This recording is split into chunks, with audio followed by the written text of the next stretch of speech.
بسم الله الرحمن الرحيم.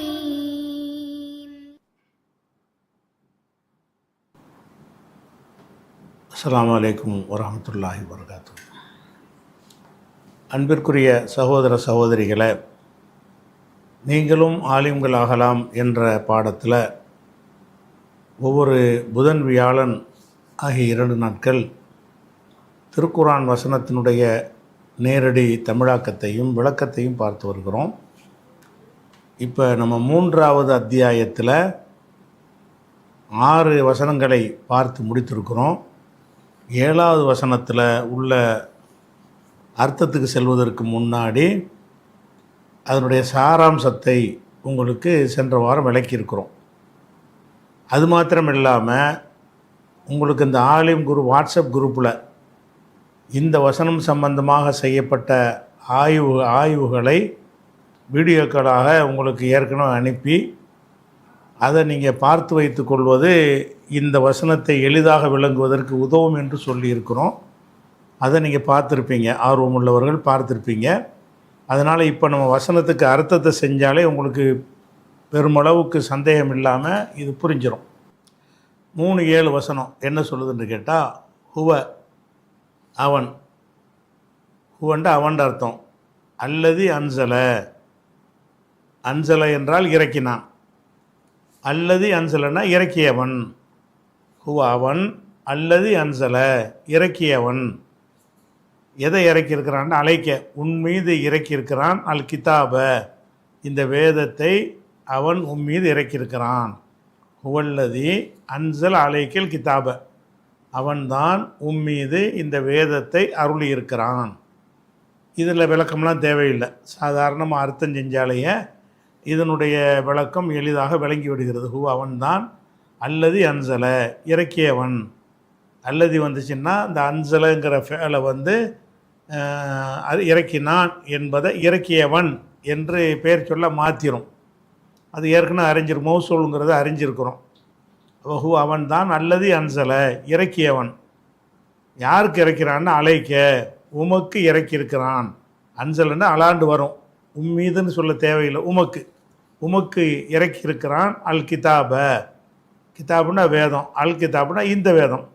கிதாப் என்றால் புத்தகம், வேதம்னு சொல்வது. அல் கிதாப் என்றால் இந்த வேதம். அப்போ இந்த வேதத்தை அவன்தான் உன் மீது இறக்கியிருக்கிறான். இது சைத்தான்கள் கொண்டு வந்து உனக்கு தரல, ஜிப்ரீல் கொண்டு வந்து தருவது நான் சொல்லி நான் கொடுத்து விட்டு தான் அவர் கொண்டாந்து தர்றாரு அப்படிங்கிறதை நபிகள் நாயகத்துக்கு சொல்கிற விதமாக இந்த வாசகம் இருக்கிறது. அவன்தான் உன் மீது இந்த வேதத்தை அருள் இருக்கிறான். இதில் ஒன்றும் விளக்கம் தேவையில்லை தானே? சரி, இந்த வேதத்தை சொல்லும் பொழுது மின்ஹுன்னா இந்த கிதாபில் இருக்கிறது ஆயாத்துன் சில வசனங்கள் இருக்கின்றன. இந்த குர்ஆனில் சில வசனங்கள் இருக்கின்றன. எந்த மாதிரி வசனங்கள் என்றால், அந்த ஆயாத்து என்பதற்கு ஒரு வர்ணனை, ஒரு சிஃபத்து அல்லாஹ் கொடுக்குறான். முஹுக்கமாத்துன், அஹ்கம என்று சொன்னால் உறுதியாக ஆக்குறது. ஒரு கயிறு கட்டுறோன்னு வைங்களேன், நல்லா இறுக்கமாக முடிச்சு போட்டோம்னா அஹ்கமங்கிற வார்த்தைக்கு நீதி வழங்குறது, ஹுக்குமுங்கிற அர்த்தமும் இருக்கிறது. அஹ்கமன்றது அஃஅலன்னு மாற்றும்போது என்னவாயிரும்னு கேட்டால், ஒரு விஷயத்தை உறுதிப்பட செய்கிறது, ஒரு கைத்தை உறுதியாக கட்டுறது, முடிச்ச உறுதியாக போடுறது, அந்த மாதிரி உறுதி செய்யப்பட்டதுங்கிற அர்த்தத்துக்கு அந்த சொல்லை பயன்படுத்துவாங்க. அப்போ மின்ஹு இந்த கிதாபில் இருக்கிறது ஆயாத்துன் சில வசனங்கள் இருக்கின்றன, முஹக்கமாத்துன் உறுதிப்படுத்தப்பட்ட வசனங்கள் இருக்கின்றன. உறுதிப்படுத்தப்பட்ட என்றால் என்னன்னு கேட்டால், அதுதான் அர்த்தம் அப்படிங்கிறது உறுதியான ஒரு விஷயம். உறுதி இல்லாத விஷயத்தை உடைக்கலாம்ல, உடைச்சிக்கிட்டு வேறு மாதிரியும் கொண்டு போகலாம். வேறு மாதிரி கொண்டு போக முடியாமல் உறுதி செய்யப்பட்டிருக்கிறதுக்கு முஹக்கமாத். அதாவது குர்ஆனில் உங்களுக்கு முஹக்கமான வசனங்களும் இருக்கிறது, முத்தஷாபிகான வசனங்களும் இருக்கிறது என்று இந்த வசனம் சொல்லப்போகிறது. அதில் முதல்ல அல்ல முஹக்கம்னு சொல்கிறான். அப்போ குர்ஆனில் 2 வகை இருக்குது. எல்லாமே முஹக்கம் கிடையாது. பல வசனம், அதாவது ஒரு 95% முஹக்கமான வசனங்கள் இருக்கும். ஒரு 5% அளவுக்கு முத்தஷாபி இருக்கும். அப்போ குர்ஆனில் வந்து அனைத்துமே முத்தஷாபிஹி கிடையாது, அனைத்துமே முஹக்கமும் கிடையாது. அதில் முஹக்கமானவைகளும் இருக்கிறது, முத்தஷாபியும் இருக்கிறது என்று இதில் ஆரம்பிக்கிறான். முஹக்கம் என்று சொன்னால் இரண்டாவது கருத்துக்கு இடம் தராத ஒரே ஒரு கருத்தை மாத்திரம் தருகிற வசனம் என்பது அதனுடைய கருத்து. அர்த்தம் வந்து உறுதி செய்யப்பட்டது. ஆயாத்துன் முஹக்கமாத்துன், உறுதி செய்யப்பட்ட வசனங்கள். உறுதி செய்யப்பட்ட என்ன அர்த்தம்? அதை உடைக்க இயலாது, வேறு பக்கம் மாற்றிக்கிட்டு போக இயலாது, அதில் என்ன சொல்லப்பட்டுச்சு அதான் அதுக்கு அர்த்தம் அப்படின்னு சொல்லக்கூடியது தான் முஹக்கம்பாங்க. இதை ஒரு அடிப்படையான விஷயத்தை சொல்கிறதுக்கு முன்னாடி ஒரு பேசிக்கை யாபத்தில் வச்சுக்கிறேன்னு, இந்த முஹக்கம் முத்தஷாபிஹ் என்பது இது குர்ஆனுக்கு மாத்திரம் உள்ளது கிடையாது. குர்ஆன்லையும் இருக்கிறது, ஹதீஸுகள்லையும் இருக்கிறது, நான் பேசுகிற நீங்கள் பேசுகிற பேச்சில் இருக்கிறது, தமிழ் மொழியிலையும் இருக்கிறது, ஆங்கிலத்திலையும் இருக்கிறது, அகில உலகத்தில் உள்ள எல்லா மொழிகள்லையும் இது இருக்கிறது. என்ன இருக்கிறது?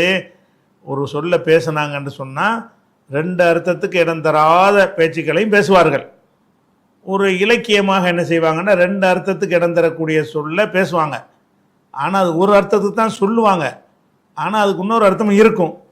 அதை ரெண்டு அர்த்தத்துக்கு தரக்கூடிய சொல்ல போடும்போது என்ன செய்வாங்கன்னு கேட்டால், அறிவாளிகள் வந்து சரியான அர்த்தத்தை எடுத்துக்கொள்வார்கள். வழிகட்டவன் மூளை குழம்புனவன் என்ன செய்வான்னு கேட்டால் வேற ஒரு அர்த்தம் இருக்குல்ல, அந்த அர்த்தத்துக்கு கொண்டு போய் அதை மாற்றி விட்டுருவான். அப்படிங்கிறது வந்து எல்லா பாஷையிலும் இருக்குது. மனிதர்களுடைய பேச்சே அப்படி தான் அமைஞ்சிருக்குது. அவங்க எந்த மொழியில் பேசினாலும் சரி அனைத்தையும் முஹக்கமாக பேச மாட்டாங்க. அவங்க சொல்வதில் என்ன இருக்குது, அந்த இலக்கியமான சொற்கள் அவங்கள அறியாமல் ஒன்று ரெண்டு பயன்படுத்த தான் செய்வாங்க. அல்லாஹ் என்ன செய்கிறான்னா நமக்கு ஒரு போதனையை சொல்கிறான். குர்ஆன்டவுன எல்லாம் அல்லாட்டுறது வந்தது தானே, அப்படி சொன்னதுக்கு சொன்ன அர்த்தம் அப்படின்னு கொண்டு போயிடாதீங்க. நான் இலக்கியமாகவும் இதில் சில விஷயங்களை சொல்லியிருக்கிறேன், இலக்கியம் இல்லாத நேரடியான அர்த்தத்திலையும் சொல்லியிருக்கிறேன். அப்போ நேரடியான அர்த்தத்தில் உள்ளது நீங்கள் எப்படி எடுத்துக்கொள்ளணும், இலக்கியமாக உள்ளதை எப்படி எடுத்துக்கொள்ளணுங்கிறதுக்கு தான் இந்த வசனத்தில் அல்லாஹ் என்ன செய்கிறான், இந்த விவரத்தை சொல்லி காட்டுறான். அப்போ மின்ஹு, இந்த கிதாபில் இருக்கிறது ஆயாத்துன் முஹக்கமாத்துன், உறுதி செய்யப்பட்ட வசனங்கள், அதாவது இரு கருத்துக்கு இடம் தராத வசனங்கள். ஹுன்ன, இவை தான் உம்முல் கிதாப், இந்த கிதாபுக்கு இந்த வேதத்துக்கு தாயாகும். இந்த வேதத்துக்கு தாய் போல உள்ளது எது? முஹக்கம் தான். அதுதான் பேசிக்கானது, அதுதான் அடித்தளமானது, அதுதான் சட்டங்கள் உருவாக்குவதற்கு வழிகாட்டுவதற்கு உரியது. அப்போ ஹுன்ன உம்முல் கிதாப், ஹுன்ன என்றால் அந்த வசனங்கள்.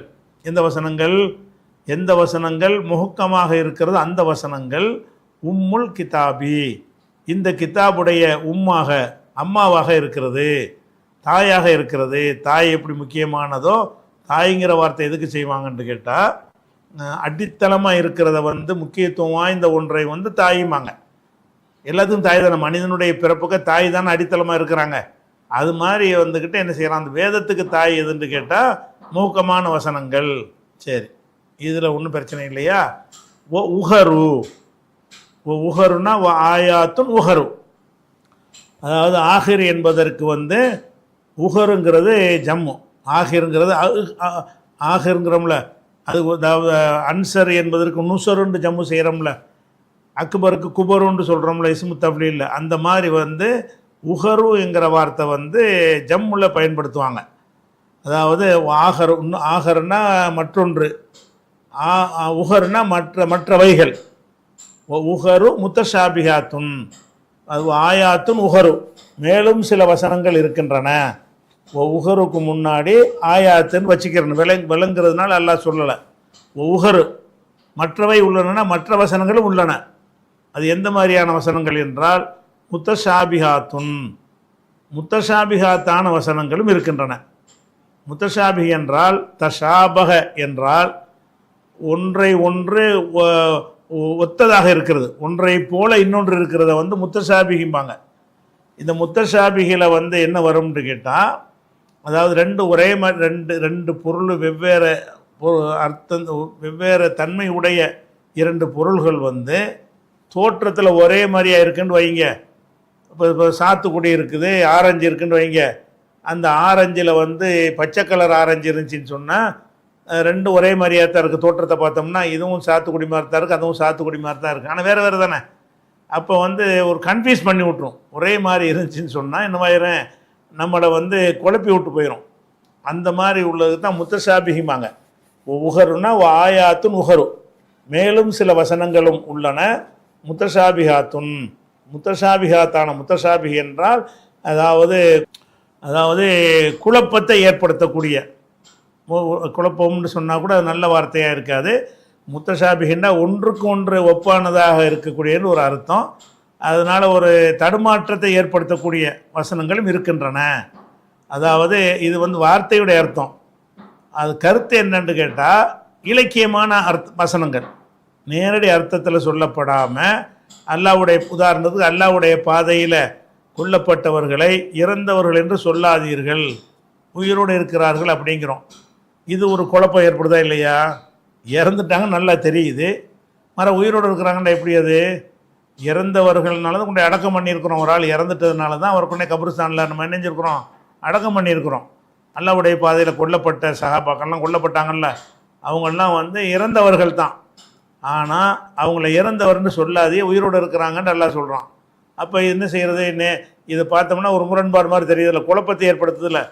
அப்போ உயிரோடு இருக்கிறார்கள் என்பதற்கு நம்ம நேரடி அர்த்தம் கொடுக்கக்கூடாது. உயிரோடு இருக்கிறார்கள் என்று சொன்னால் நம்ம எந்த உயிரை விளங்கி வைத்திருக்கிறோமோ, எந்த உயிரில் நம்ம வசித்து வாழ்ந்து கொண்டிருக்கிறோமோ அந்த உயிர் கிடையாது. அந்த உயிர் போனதுனால தான் நம்ம மூத்த ஆனாங்க. அது அல்லாமல் மறுமையில் இன்னொரு வாழ்க்கையில் ஒரு உயிர் இருக்குது அவங்களுக்கு, அந்த உயிரோடு இருக்கிறார்கள் அப்படின்னு நம்ம எடுத்துக்கிறணும்.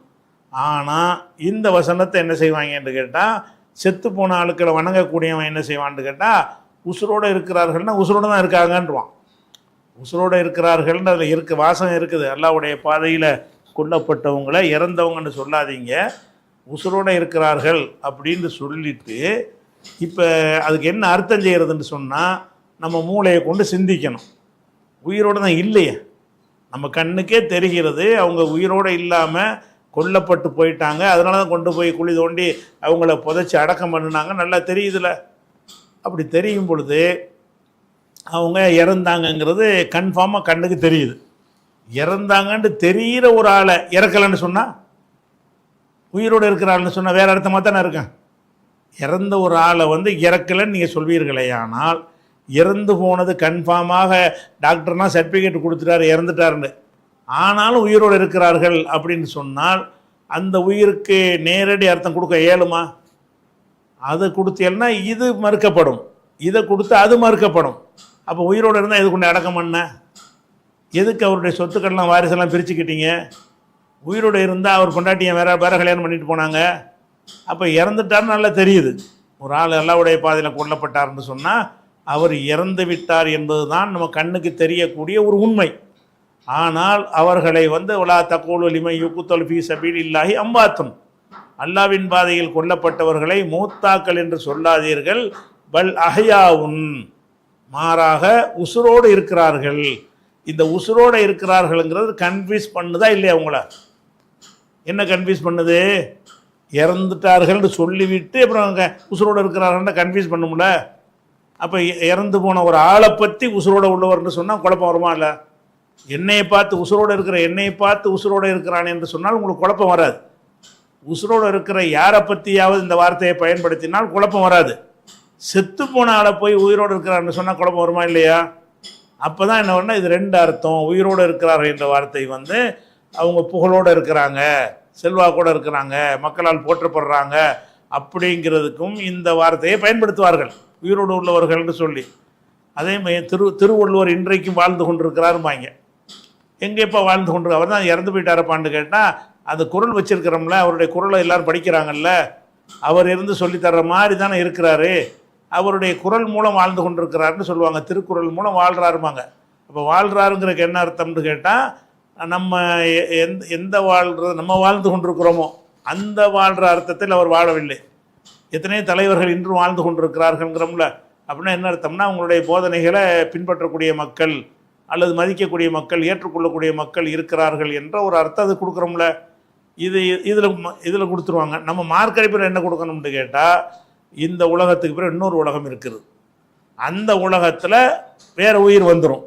அவங்க உயிரோடு இருக்கிறார்கள்னு சொன்னான்னு அர்த்தம், இந்த உயிர் போயிடுச்சு, அதான் கொண்டு அடக்கம் பண்ணிங்க, வேறு விதமான உயிரோடு இருக்கிறார்கள் அப்படின்னு அர்த்தம் செஞ்சோம்னு சொன்னால் அது தெளிவான ஒரு முடிவுக்கு நம்ம வந்துடுவோம்.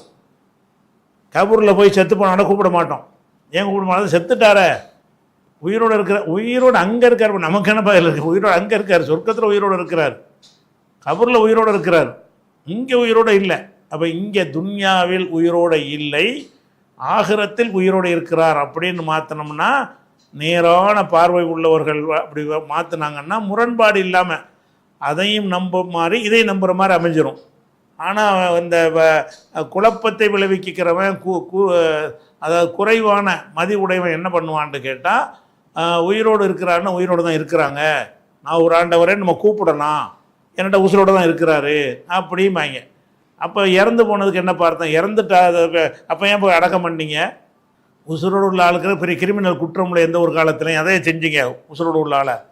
அப்போ இறந்துட்டாங்க ஒத்துக்கிறது தானே செய்யறான். உயிரோடு இருந்தால் கூப்பிட்டு வர சொல்லு பார்ப்போம்னா வருவாரா?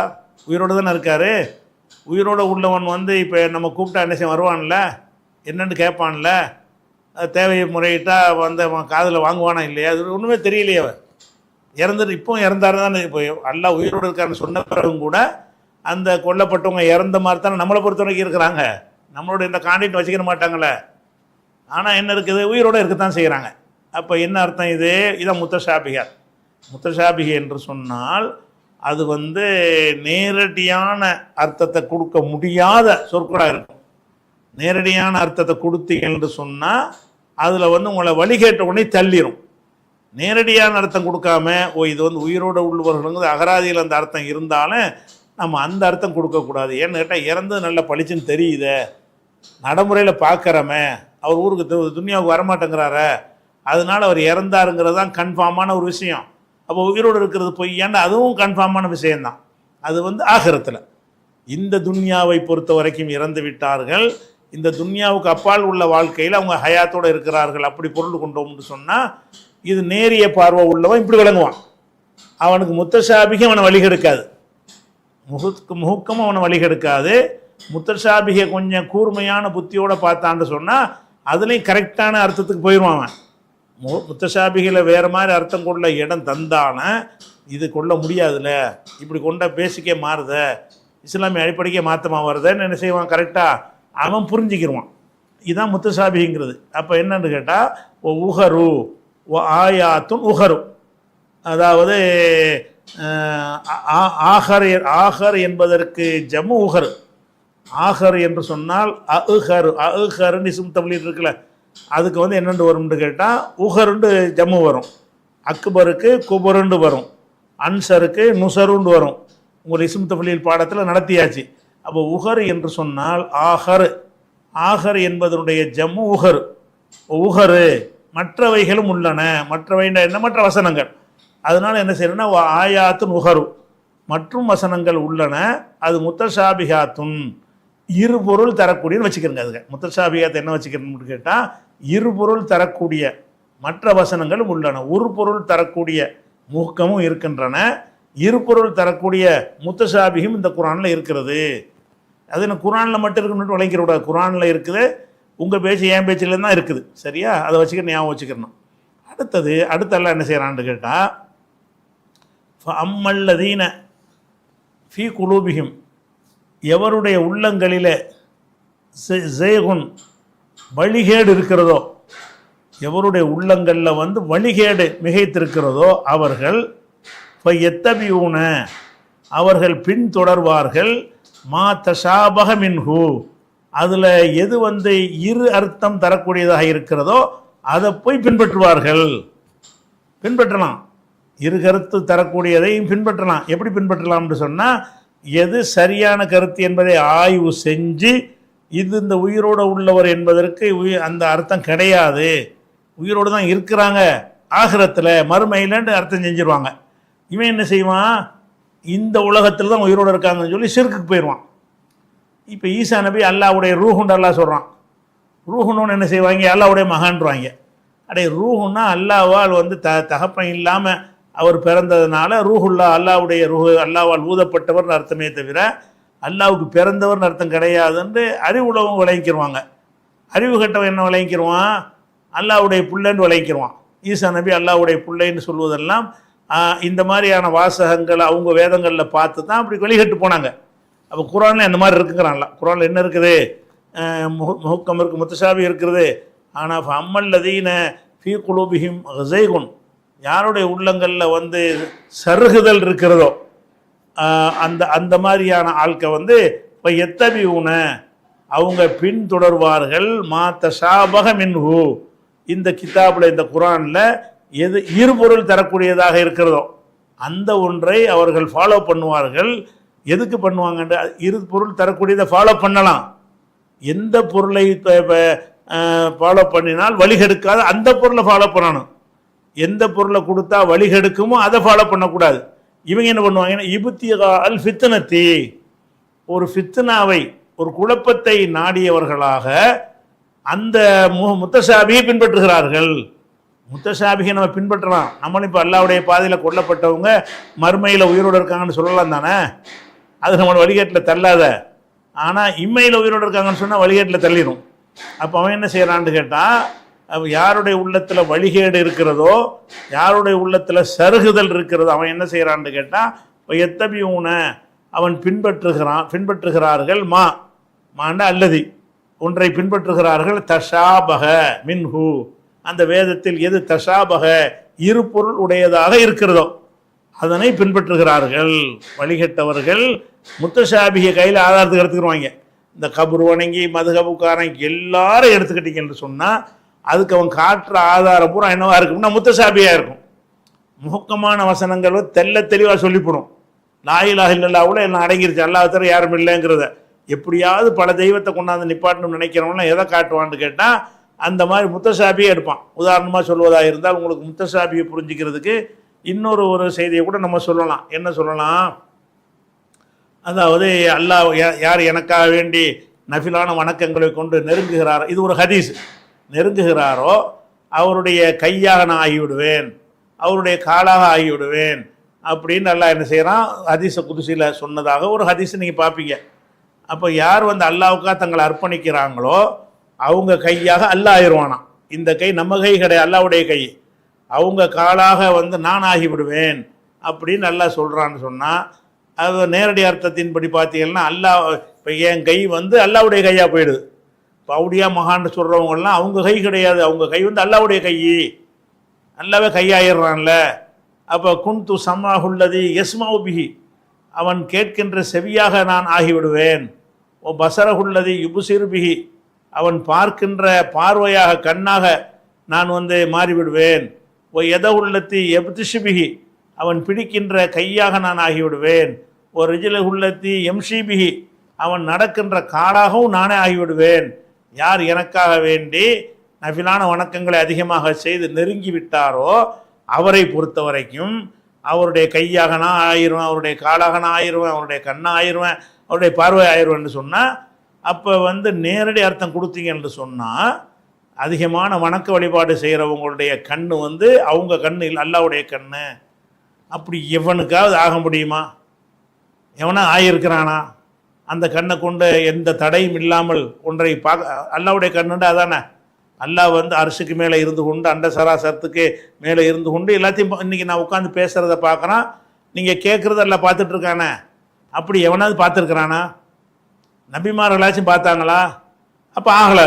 அல்ல யாருடைய கண்ணாகவும் ஆகவே இல்லை, யாருடைய செவியாகவும் ஆகவே இல்லை, யாருடைய கையாகவும் ஆகலை. நபிமார்கள்லாம் அல்லாஹ்வுடைய நெருக்கமான ஆளுக்கு தானே. அவங்க ஏன் கொல்லப்பட்டாங்க? அல்லாஹ்வுடைய கையை ஆளுக்கள் அப்போனா இப்படி அவங்கள கொள்வது எப்படி? அல்லாஹ்வை கொண்டுட்டாங்களா? அப்போ அந்த நபிமார்கள் அடிக்கப்பட்டாங்க, உதைக்கப்பட்டாங்க, துன்புறுத்தப்பட்டார்கள், நாடு கடத்தப்பட்டார்கள், கைகால்கள் முறிக்கப்பட்டார்கள், பலவிதமான இன்னல்களுக்கு உள்ளாக்கப்பட்டார்கள், ரெண்டாக அறுக்கப்பட்டார்கள்.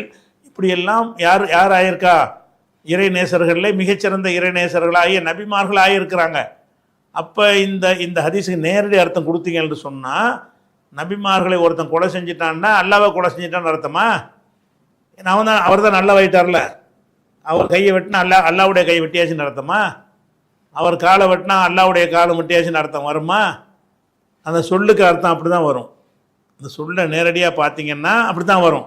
ஆனால் நம்ம என்ன அர்த்தம் செய்வோம்? இது வந்து ஒரு நெருக்கத்துக்கு சொல்லக்கூடிய ஒரு ஓமை. இப்போ உதாரணமாக வந்து எனக்கு ஒருத்தர் பக்க பலமாக சப்போர்ட்டாக இருக்காருன்னு வைங்க, நான் என்ன சொல்லுவேன்னு கேட்டால் இவர் தான் நமக்கு வலது கையும்பேன். வலது கை என் வலது கை என்கிட்ட தான் இருக்குது, இவர் எப்படி வலது கையாவார்? ஒரு ஆள் வந்து எனக்கு எல்லா காரியத்தையும் செஞ்சு தர்றாரு, எனக்கு உறுதுணையாக நிற்கிறாரு, எனக்கு பக்கபலமாக நிற்கிறாரு, அவரை பற்றி நான் என்ன சொல்லுவேன்? இவர் தான் நமக்கு வலது கை. ஒரு மனுஷன் எப்படி இன்னொரு மனுஷனுக்கு வலது கை ஆகுவான்? அவன் வலது கை அவன்கிட்ட தானே இருக்கும். அப்போ என்னுடைய வலது கை என்று ஒரு ஆளை சொன்னோம் என்று சொன்னால் அதுக்கு நேரடி அர்த்தம் கொடுக்க இயலுமா? கொடுக்க இயலாது. வலது கைன்னு எதுக்கு சொல்கிறாருன்னு கேட்டால், ஒருத்தனுடைய கை எப்படி அவனுக்கு சப்போர்ட்டாக இருக்குதோ அந்த மாதிரி இந்த ஆள் வந்து சப்போர்ட்டாக நிற்கிறாரு அப்படி தானே அர்த்தம். அந்த மாதிரி தான் அல்லாஹ் கையாயிருவான்னு சொன்னால் உனக்கு வந்து அல்லாஹ் வந்து சப்போர்ட் பண்ணுவான். அவன் காலாயிருவான்னா உனக்கு அல்லாஹ் சப்போர்ட்டாக இருப்பான், உதவியாக இருப்பான். அல்லாஹ்வுடைய உதவி உனக்கு கிடைக்குங்கிறதத்தான் இந்த வார்த்தையை கொண்டு சொல்லப்படுதே தவிர அல்லாஹ்வின் கையாக ஒருத்தனுடைய கை ஆகுமா, அல்லாஹ்வுடைய காலாக ஒருத்தனுடைய கால் ஆகுமா, அல்லாஹ்வுடைய செவியாக இன்னொருத்தனுடைய செவி ஆகுமா, அல்லாஹ்வுடைய கண்ணாக இன்னொருத்தனுடைய கண் ஆகுமான்னா ஆகவே ஆகாது. அப்படி இருக்கக்கூடிய நேரத்தில் அந்த ஹதீஸை நம்ம எப்படி விளங்குறோம்? நேரடி அர்த்தத்தின் பிரகாரம் பார்த்தால் இவன் கை தான் அல்லாஹ்வுடைய கை, இவன் கால் தான் அல்லாஹ்வுடைய கால், இவன் கண்ணு தான் அல்லாஹ்வுடைய கண், இவன் காது தான் அல்லாஹ்வுடைய காது என்கிற அர்த்தம் நேரடியாக பார்த்தால் அப்படி இருந்தாலும் நேரடி அர்த்தம் அங்கே கொடுக்காது. முத்தஷாபிஹான ஹதீஸு. அதுக்கு என்ன கொடுக்கணும்? அல்லாஹ் வந்து இவனுக்கு சப்போர்ட் பண்ணுறதை இந்த மாதிரி நம்ம சொல்லுவோம். ஒருத்தர் சப்போர்ட் பண்ணாங்கன்னா என்ன செய்வாங்க? அப்படி ஒரு கணவன் மனைவியை சொல்லுவாங்கல்ல, ஈருடல் ஓர் உயிர்பாங்க. அது நிஜமா அப்படியா? ரெண்டு பேருக்கு சேர்த்து ஒரு உயிராக இருக்கிறது. இவன் உயிர் இவன்கிட்ட இருக்குது, அவள் உயிர் அவள்கிட்ட இருக்கிறது. உடல் உயிராக தான் இருக்கிறாங்க. ஆனால் என்னென்னு சொல்லுவோம்?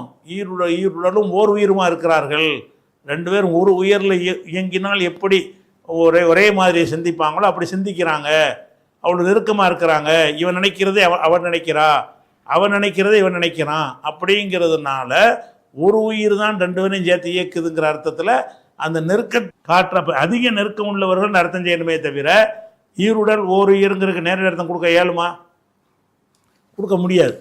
அப்போ இதை புரிஞ்சுக்கிறதா இருந்தால் இன்னொரு செய்தியை சொன்னால் கூட உங்களுக்கு விளங்கும். அல்ல மறுமை நாள் எல்லாம் கேட்பான், ஏன்டா நான் வந்து உனக்கு பசின்னு வந்தேன், எனக்கே நீ சாப்பாடு தரல, அல்ல உனக்கு எப்படி பசிக்கு, நீ எப்போ என்கிட்ட வந்தேன்னு நல்லா கேட்பான். மனுஷன் கேட்பான், அடே ஒரு ஏழை வந்து வாசலில் பிச்சை கேட்டான்னு கொடுத்தியா நீ? அவனுக்கு கொடுத்துருந்தா எனக்கு கொடுத்ததா இருக்குன்னு எல்லாம் சொல்லுவான். அப்போ அந்த ஏழையாக இருக்கிறவன்லாம் பிச்சைக்காரன்லாம் அல்லவா? பிச்சைக்கார அப்படி அர்த்தம் செய்ய முடியும்? அதை இலக்கியமாக சொல்கிறது. அப்போ இலக்கியமாக சொல்கிற விஷயங்கள் குரானில் இருக்குது, ஹதீஸில் இருக்குது, எல்லா மொழிகள்லையும் எல்லா பேச்சிலையும் எல்லாத்துலேயுமே இருக்குது. அது விளங்காமல் வழிகேடுகள் பூரா 72 கூட்டம் உண்டானது பூராவுமே முத்தசாபிகை வச்சு தான் உண்டானானுவோம். அப்போ அது அல்லாஹ் சொல்கிறான், எத்தபியூன இவர்கள் பின்பற்றுகிறார்கள் மாத்த ஷாபகமின் அந்த குரானில் இருபொருள் தரக்கூடியதை பின்பற்றுகிறார்கள். எதுக்கு பின்பற்றுகிறார்கள்னு கேட்டால் இபுத்திகா அல் ஃபித்னத்தி, ஃபித்னாவை நாடி, ஃபித்னா குழப்பத்தை நாடி, ஒரு தெளிவை நாடி இவங்க செய்யலை. தெளிவை நாடி இருந்தால் உயிரோடு உள்ள அந்த அர்த்தம் கொடுக்கக்கூடாது, முரணாக இருக்குது, தப்பான அர்த்தம் வருது, இந்த அர்த்தம் தான் கொடுக்கணும், தெளிவாக வந்துடும். குழப்பம் விளைவிக்கிறது தான் என்ன செய்யணும்? அவன் வந்து அதை உயிரோடு தான் இருக்கிறாங்கங்கிறது அது குழப்பம் தானே. அது மூளை ஏற்றுக்கிற மாட்டேங்குது, செத்துட்டான்னு தெரியுது, உசுரோடு இருக்கிற நம்பர் ரெண்டையும் சேர்த்து நம்புறது குழப்பம் தானே. அப்போ இபுத்திகா அல் ஃபித்னத்தி ஃபித்னாவை தேடியவர்களாகவும் ஒபுத்திகா தவீலிஹி அதனுடைய விளக்கத்தை வந்து அதனுடைய விளக்கத்தை தேடியவர்களாகவும் அந்த முத்தசாபியை போட்டு பின்பற்றுகிறார்கள். முத்தசாபியை பின்பற்றலாம், ஃபித்னாவை நாடி பின்பற்றக்கூடாது. முத்தசாபி வசனத்தை அதனுடைய மூக்கமான அர்த்தம் என்னவா இருக்கும், அது என்ன கருத்தில் அல்லாஹ் சொல்லுகிறான் என்று பார்த்து என்ன செய்யணும்? பின்பற்றணுமாச்சா? இது அந்த முத்தசாபிக வசனங்களை பற்றி அல்லாஹ் சொல்லக்கூடிய ஒரு சட்டம். குரானில் ரெண்டு வகையான வசனங்கள் இருக்கிறது. ஒன்று முஹக்கம், ஒன்று முத்தசாபிகின்ட்டானா. அதுக்கு அடுத்தது இங்கே தான் பிரச்சனையே. இப்போ வாசிக்கிற அந்த வசனத்தில் தான் பிரச்சனை இருக்குது. என்ன பிரச்சனை? ஒமா யாலமு அறிய மாட்டார்கள், தவீலஹு அதனுடைய விளக்கத்தை அறிய மாட்டார், முத்தசாபியுடைய விளக்கத்தை அறிய மாட்டார்கள், இல்லல்லா அல்லாவை தவிர யார் அறிய மாட்டார்கள் அப்படின்னு சொல்லி இந்த இல்லல்லாஹ் என்பதில் ஒரு மீமை ஒன்று போட்டு வச்சுருப்பாங்க குரானில். அது வக்ஃப லாசிமா, கம்பல்சரி அங்கே நிறுத்திடணுமா. அப்படின்னு நிறுத்தி என்ன செய்வாங்கன்னா முத்தசாபியுடைய அர்த்தம் ஒருத்தருக்கு தெரியாது அப்படின்ற ஒரு கருத்து வருதில்ல. அதுக்கு பேசிக் எங்கே வருதுன்னு கேட்டால் இந்த இடம்தான். ஒமா யாலமு தவீலஹு, அதனுடைய விளக்கத்தை அறிய மாட்டார்கள் இல்லல்லா, அல்லாவை தவிர யார் அறிய மாட்டார்கள். அப்போ முத்தசாபியுடைய அர்த்தம் ஒருத்தருக்கு விளங்காதுன்னு சொல்கிறாங்கல்ல, அதுக்கு காரணம் இந்த வசனத்தை இப்படி புரிஞ்சு கொண்டது தான். அப்போ இது என்னத்தை தான் சொல்லுது அப்படிங்கிற விஷயத்தை நாளைக்கு பார்க்கலாம் இன்ஷா அல்லாஹ்.